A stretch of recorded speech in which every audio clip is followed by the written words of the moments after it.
paling belakang. Hampir itu. Pak Pendeta, apa juga Pak Pendeta untuk himbauan kepada jemaat kami Pak Pendeta setelah saat ini? Oke, Bapak yang menunggu di dalam.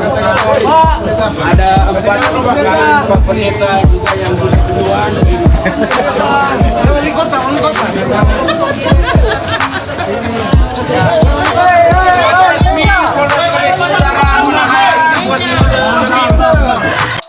Halo warga Kristus dan Shalom. Gereja seharusnya tempat yang paling suci, tempat di mana kebenaran dan keadilan dijunjung tinggi. Tetapi bagaimana jika yang merusak kepercayaan itu justru para pemimpinnya sendiri? Hari ini kita akan membahas skandal yang mengguncang Sulawesi Utara, dugaan korupsi dana hibah di tubuh Sinode Gemim. Tetapi sebelumnya jangan lupa di-subscribe dan tekan notifikasi loncengnya agar mendapat info video terbaru dari kami. Oke?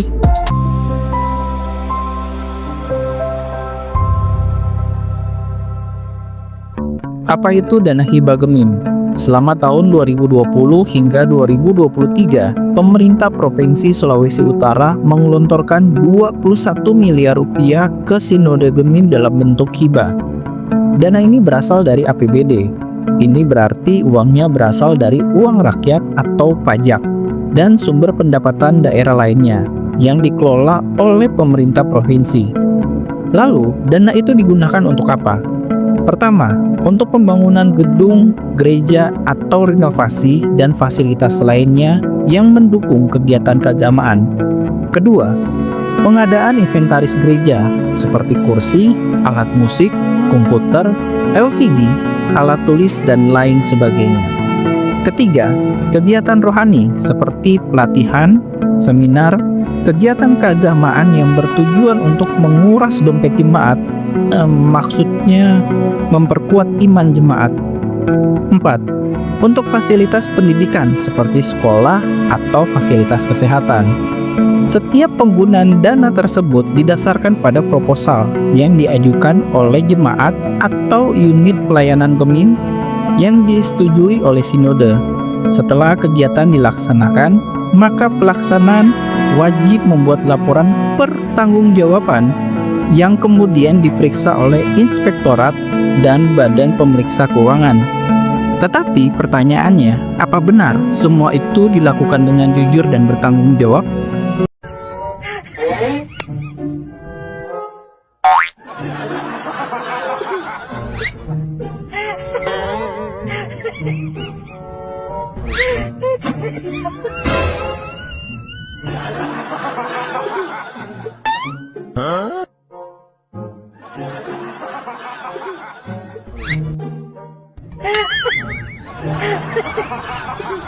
Skandal yang terkuak.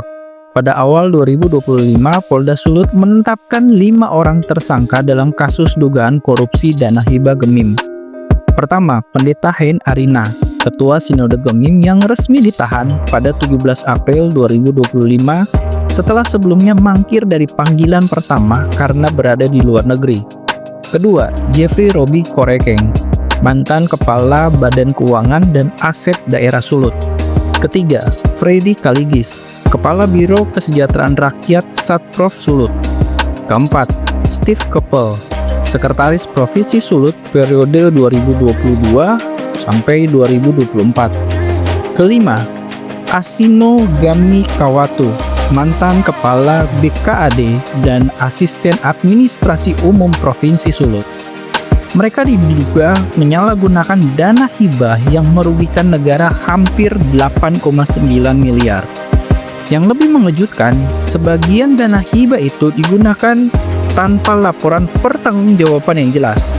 Bahkan ada indikasi markup dan pengadaan fiktif. Pertanyaannya, bagaimana mungkin seorang pemimpin gereja terlibat dalam kasus korupsi ini?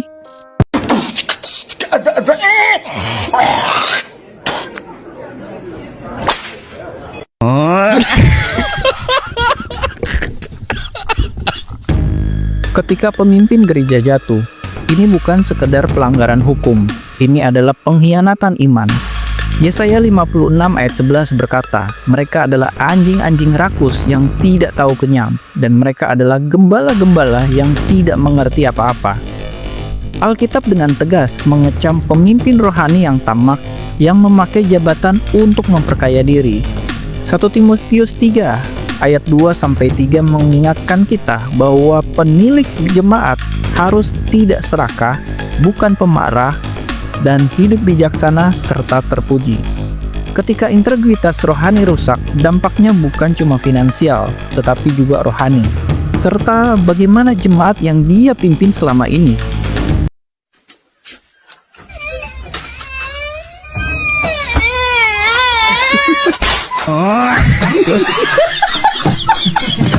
Bagaimana jemaat harus merespon?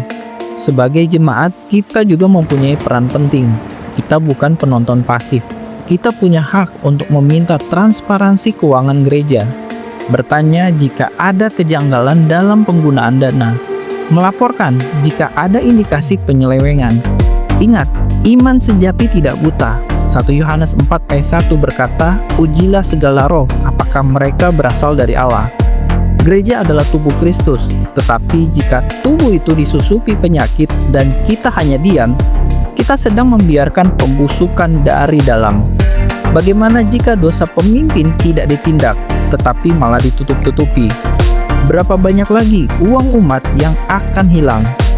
Berapa banyak lagi nama Tuhan yang akan dicemar oleh mereka yang mengaku melayani Tuhan?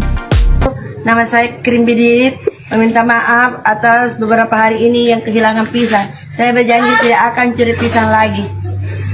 Betul, tidak akan kau mencuri lagi. Tidak akan pisang lagi, coklat saja. Kau mencuri lagi itu. Tidak akan Pak, tidak akan lagi. Kalau saudara kau mencuri pisang, kita bagi dua Pak. Warga Kristus yang diberkati, inilah waktunya kita bangkit sebagai umat yang dewasa rohani. Bukan untuk menghakimi, tetapi untuk menjaga kekudusan tubuh Kristus. Tekan like jika kamu setuju bahwa gereja harus transparan. Komentar jika kamu pernah dikecewakan terhadap pemimpin rohani dan gereja. Semoga gereja kita kembali bersih, bukan karena tidak ada dosa, tetapi karena kita mau bertobat bersama. Sampai di sini dulu pembahasan kita tentang korupsi di gereja Gemim. Tetap menjaga kekudusan bait Allah. Tuhan Yesus memberkati dan keep on fire.